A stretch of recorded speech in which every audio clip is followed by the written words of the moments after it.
এটা নদীর পাড়।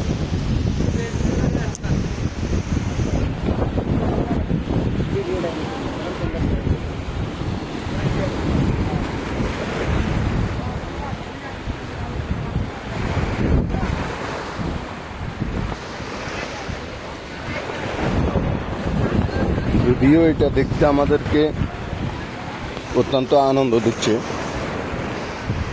কিন্তু এটা এই নদী ভাঙনে অনেকের সংসার, অনেকের ফ্যামিলি, অনেকের বাড়ি, অনেকের ঘর সমস্ত কিছু বিলীন করে দিয়ে গেছে। এইটাই নদীর পাড়ের মানুষের জিন্দেগি। কাজ চলমান, লেকিন দৃশ্যমান নয়।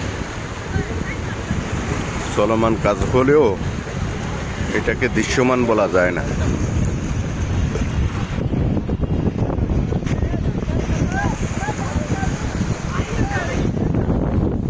অত্র এলাকার সমস্ত মানুষের ঘর বাড়িতে পানি উঠে গেছে।